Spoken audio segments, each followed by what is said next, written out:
Bab 231. Andika lalu berpikir sebentar kemudian menarik tangan Hilda. Hilda sudah berbunga-bunga, dia berpikir kalau Andika mengajaknya kencan dan pergi dari sini. Saya pakai dia sebagai taruhan. Hilda melotot horor sedangkan tak ada yang tahu sedikitpun kalau sang bule Pangalengan sedang tersenyum di atas tribun sana karena mendengar seluruh percakapan dari earphone yang dia kenakan dan terhubung.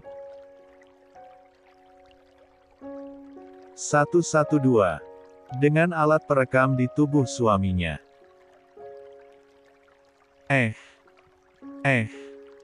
Aku gak mau. Enak aja. Emang aku cewek apaan? Aku sultan ya. Oh, ayolah. Aku pasti menang untuk kali ini. Coba bayangkan uang dan koin sebanyak itu akan jadi milik kita kalau aku menang. Bujuk Andika. Tapi, kalau kamu kalah, aku pasti menang. Ucap Andika dengan senyum manisnya membuat Hilda langsung menganggukkan kepalanya setuju, bak terhipnotis oleh tatapan matanya. Permainan pun dimulai dari Andika untuk mengocok kartu dan Hilda si bodoh yang tak tahu kalau seluruh orang yang berada di meja ini ternyata adalah anak buah Andika, tertipu mentah-mentah. Karena seperti yang sudah direncanakan, baru saja Andika kalah dan dia menjadi jaminan serta ditahan oleh pihak CASSINO. NOO000. ENGGAAAKKK. Hilda berteriak-teriak ketika kedua tangannya diangkat oleh Algojo Kasino dan dibawa ke dalam ruang khusus sebagai barang taruhan. Tolong. Andika tolong 000. Hilda hilang di tengah musik yang menggema dan tengah-tengah orang yang berkumpul di dekat meja judi. Hilda juga berteriak-teriak memanggil nama Andika, namun Andika duduk tenang di tempatnya sambil melihat Soraya Montenegro berada di atas sana sambil tersenyum karena rencananya berhasil. Sesuai dengan izin Riani mau diajak main polisi-polisian lagi. Setelah beberapa tahun terakhir ini Riani enggan melakukannya dengan alasan fisik Andika yang harus tetap dijaga dan sekarang, Andika akan meminta upahnya. Ia tidak akan menyia-nyiakan kesempatan yang diberikan oleh istrinya. Sang ikan cupang kesayangan. Hilda berteriak-teriak orang gila yang akan dimasukkan ke dalam sel tahanan yang memang disediakan oleh pemilik rumah judi ini bagi orang yang enggan membayar tagihan. Hilda dimasukkan ke dalam sel dan alangkah terkejutnya ia bahwa ada dua orang yang teramat dikenalnya berada di dalam ruangan ini. Halo Hilda. Bagaimana kabar kamu? Tanya Sinetra Abu pada Hilda yang sama sekali tak ingin dijawab olehnya. Wanita berparas cantik berdarah Italia itu menoleh pada suaminya. Lebih mengenaskan dari terakhir kali kita ketemu ya Mas. Ya, sangat mengenaskan. Jawab Boril. Ia dan istrinya tengah memandang sinis dan tajam pada Hilda. 113. Mata Hilda memanas melihat dua orang yang amat dibencinya seumur hidup, tengah duduk seakan mengejeknya kini. Hilda yang tadi berdiri, duduk di kursinya. Ia terhalang meja besar untuk kemudian menatap Boril Fabian Rohichan dan Aprilia Ayu. Menjebak orang sebagai bahan taruhan. Aku gak heran. Karena itu memang keahlian kalian. Balas Hilda. Namun Aprilia dan Boril tak terpancing. Keduanya tetap tenang dengan sikap mereka. Sampai harus bersandiwara hanya untuk menyekap aku. Hilda terkekeh sambil bertepuk tangan. Luar biasa. Ejeknya lagi. Boril membalas ejekan Hilda dengan tawanya. Membuat Hilda geram. Ya, kamu benar Hilda. Saya juga sempat mikir tadinya. Kenapa juga kami harus repot-repot bikin skenario buat jebak kamu ya? Sedangkan kamu tahu Andika tadi. Yang tangannya pengen banget kamu pegang-pegang. Dia itu sadis banget. Sekali pukul. Bam. Kamu bisa mati di tempat. Hilda terkesiap mendengar ucapan Boril. Entah kenapa, seketika ia bergidik. Aprilia tersenyum simpul karenanya. Boril melanjutkan lagi bicaranya. Mudah bagi kami untuk melakukan apapun Hilda. Termasuk mempermainkan kamu. Satu keuntungan buat kami ternyata kamu gak kenal Andika. Dia adik saya. Hilda mengerutkan keningnya. Sialan ternyata. Ia baru ingat pria itu. Ia memang pernah melihat Andika. Tapi lalu lupa karena beberapa tahun yang lalu. Andika dan keluarganya pun tidak terlalu sering tampil di TV seperti keluarga kakaknya sehingga Hilda melupakan wajahnya. Sudah ingat? Tanya Boril. Kamu bisa bayangkan betapa menariknya melihat seekor ikan mendekati kail pancing. Ia berenang dengan indahnya sementara dari atas, sang pemancing tertawa lebar saat melihatnya menyambar umpan. Hilda geram dengan mengepalkan kedua tangannya di atas meja. Melihat ikan meliuk-liuk kesakitan di kail pemancing, jauh lebih estetik daripada melihat bangkainya langsung saat dia mati di bom nelayan. Kalian keluarga psikopat. Teriak Hilda pada Boril dan Aprilia yang tetap tenang. Jauh lebih psikopat mana saat kamu dan Alea merusak Azam dan mengambil uangnya? Tanya Aprilia. Hilda terkejut karena ternyata orang tua Azam mengetahui tentang hubungannya dengan Alea.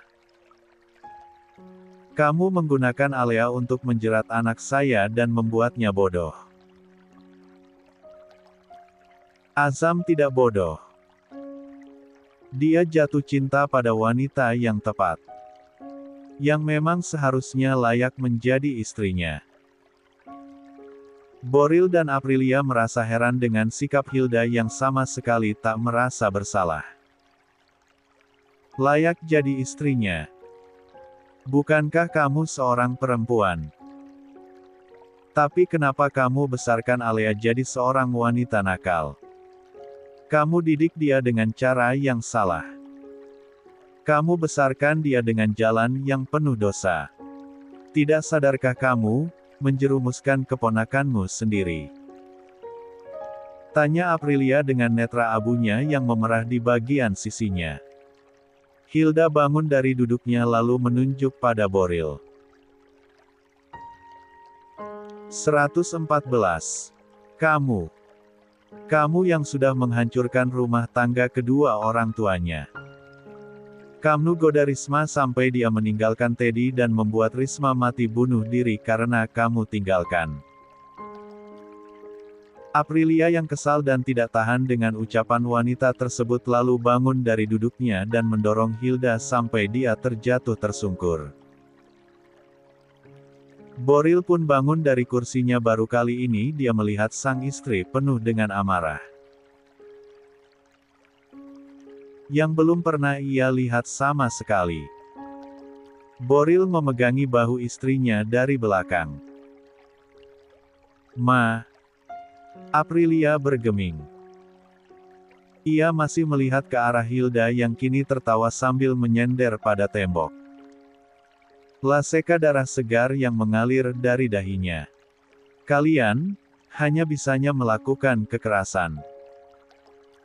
Suami kamu itu penjahat kelamin Aprilia, dia sempat menggoda aku untuk bisa tidur sama dia waktu dia masih tidur bersama dengan Risma. Tapi aku tolak. Boril menggeram dengan mengeratkan giginya. Pegangannya pada bahu Aprilia mengeras. Ia menyesal. Harusnya dia setujui saja ide Andika untuk memasukkan wanita ini ke dalam sel penjara polisi atas tuduhan apa saja, yang penting dia dipenjara karena mulut berbisanya bisa mengundang emosi siapapun. Kini Hilda malah makin kencang tertawa. Apa yang Alea dapatkan, belum seberapa dibandingkan dengan apa yang kalian ambil. Perusahaannya, orang tuanya, kalian sudah mengambil itu dari Alea. Karma sedang menunjukkan dirinya, Boril sayang. Kamu tiduri Risma dan anakmu melakukan hal yang sama pada Alea, anak Risma. Kalian akan lihat anak kalian menikahi Alea. Itu tidak akan terjadi. Hama macam kalian, tak pantas masuk keluarga kami. Oh, jadi wanita seperti ini yang katanya bangsawan. Yang berhati malaikat dan berwajah bidadari. Ternyata tak lain dari perempuan bermulut sampah. Yang tega mengambil hak yatim piatu bernama Alea. Kurang ajar kamu. Berani hina istri saya.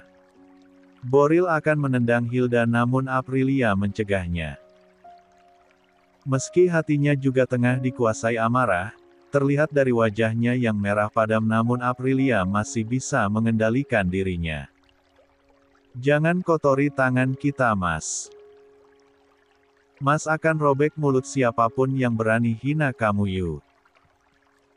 Aprilia menggelengkan kepalanya. Biarkan dia mempertanggungjawabkan sendiri perbuatannya, Mas. Boril tak mengerti dengan ucapan istrinya, begitu juga dengan Hilda. Aprilia mengedarkan pandangannya. Melihat tempat mereka berada sekarang. Niat awal Aprilia untuk bertemu Hilda adalah untuk menyadarkan wanita itu bahwa perbuatannya salah. Namun, Hilda bukannya sadar dan menyesal, malah makin menjadi. Aprilia lalu melihat suaminya. Dia masuk sel ini karena kalah taruhan judikan. Ya, jawab Boril. Hilda menelisik percakapan keduanya. Ia merasakan ada sesuatu yang direncanakan Aprilia. Kalau begitu biarkan Resti dan pengelola kasino ini yang memberikan hukuman untuk penjudi yang tidak bisa membayar. 115. Hilda membulatkan matanya saat mendengar ucapan dari wanita cantik bernetra abu itu. Kepanikan mulai melanda dirinya, siapapun tahu aturan hukum di kasino milik Resti ini. Mereka lebih kejam dari penjajah dan kasino ini di-backing oleh mafia judi internasional. Nyawa seseorang tak ada nilainya di sini. Paling ringan hukuman bagi tawanan yang tak bisa membayar dan kalah di meja judi adalah cabut kuku. Hilda tak bisa membayangkan jika dia berakhir jadi tawanan di sini. Enggak. Aku gak mau. Aku gak main judi. Aku gak main. Bukankah ID card kamu yang dipakai, Hilda? Lagi, Hilda pucat pasi mendengarnya, suatu kebodohan yang teramat sangat ketika dia menyerahkan ID card itu sebagai akses pendaftaran dan dia sudah masuk jebakan Andika. Enggak. Enggak. Teriak Hilda sambil menangis. Jangan. Jangan lakukan ini. Mohon Hilda dengan merangkak menuju kaki Aprilia untuk memohon agar tidak ditinggalkan di sini. Jangan kejam begini, Aprilia. Kamu perempuan. Mana hati nurani kamu? Jangan kejam, Aprilia. Bebaskan saya. Kejam kamu. Kejam kamu. Hilda akan menyentuh kaki Aprilia namun Boril menarik tubuh istrinya. Ia tak akan biarkan Aprilia merubah sikapnya.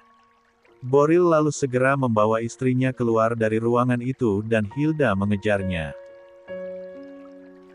Boril dan Aprilia sudah sampai di luar pintu dan saat Hilda sampai di pintu, penjaga segera menutup pintu sel yang persis penjara itu.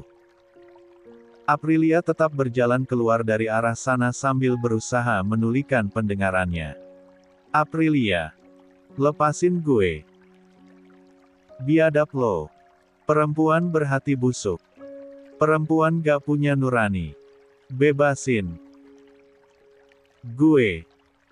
Sungguh Boril tak tahan mendengar Hilda bicara kotor tentang Aprilia. Namun, Boril hargai perasaan istrinya yang tak maulah menyentuh perempuan itu walau dengan kasar sekalipun. Boril berdecih melihat Hilda lalu pergi dari sana mengikuti sang istri. Mas Arik, keluarkan aku dari sini Mas. Mas, tolong aku. Mas. Teriakan Hilda hilang seiring dengan langkah kaki keduanya menuju luar kasino ini. Aprilia masih menangis dengan netra panas dan hati yang bergemuruh. Boril memeluk bahunya. Andika dan Riani sudah tak ada di tempat ini. Kini Boril dan Aprilia keluar sambil menuju ke arah parkiran. Uang yang pas-pasan, karuan buat makan. Oh. Itu cara sehat tuh bisa bertahan. Uang yang pas-pasan. Oh. Rahul Khanna yang sedang khusyuk mendengarkan lagu dari penyanyi favoritnya, langsung mematikan tapenya dan segera keluar mobil untuk membukakan pintu bagi Boril dan Aprilia.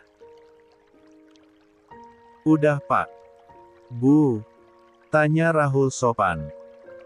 Boril hanya mengangguk sedangkan Aprilia langsung masuk ke dalam mobil diikuti suaminya. Rahul pun masuk dan duduk di balik kemudi. Sungguh mati ia jadi penasaran, tapi apa daya, Rahul tak berani bertanya lebih jauh. Pulang Pak? Tanya Rahul. Ke rumah orang tua saya ya, ucap Boril. Yang sudah dihafal Rahul. Oh, baik Pak. Mobil pun melaju pelan ke arah yang dituju. Aprilia masih terdiam dengan bulir bening yang masih mengalir dari netranya. 116. Aku kejam Mas. Apa yang aku lakukan? Aku kejam. Boril menggelengkan kepalanya. Ia tekan tombol sekat yang berada di pintu mobilnya. Sekat penghalang antara mereka dengan driver pun turun. Rahul hanya coba paham dengan situasi yang tak aneh baginya ini. Karena seringkali sekat diturunkan oleh tuan dan nyonyanya. Boril merangkul bahu istrinya demi menenangkan wanita cantik itu. Kamu gak kejam sayang. Kamu sudah berbaik hati pada Hilda dan keponakannya bahkan sejak puluhan tahun yang lalu. Kamu sudah melakukan hal yang benar tapi Hilda malah merusak anak kita dengan keponakannya. Saat ditegur pun dia tidak merasa bersalah sama sekali. Kamu benar sayang. Hilda harus dihukum untuk kesalahannya. Aprilia menangis lagi di pelukan suaminya. Boril tahu Aprilia tak akan pernah menyakiti siapapun. Tapi Aprilia adalah seorang ibu. Setiap ibu tak akan tinggal diam saat ada yang mengganggu anaknya. Aprilia sudah cukup sabar karenanya. Tapi Hilda memang sangat menguji mereka. Tolong, biarkan Hilda disekap beberapa hari aja Mas. Jangan diapa-apain. Isaknya. Kurungan akan bikin mentalnya terganggu. Aku yakin dia akan berubah dan menyesal Mas. Hukum dia beberapa hari aja. Boril terenyuh mendengarnya. La sangat tahu isi hati sang istri yang lembut dan sisi kelembutan itulah yang mengalahkan amarahnya. La rengkuh Aprilia dalam pelukannya. Iya. Kita akan bebaskan dia Yu. Kita akan bebaskan dia. Nanti. Ucap Boril. Aprilia menganggukkan kepalanya dan berterima kasih pada suaminya. Boril mengeratkan pelukannya pada sang istri. Dalam hati, ia meminta maaf. Biarkanlah berbohong kali ini saja pada istrinya. Hilda, tak akan pernah La bebaskan. Biarkan Hilda menerima hukuman di Kasino Royal. Orang yang sudah merusak kebahagiaan rumah tangganya tak akan pernah La lepaskan.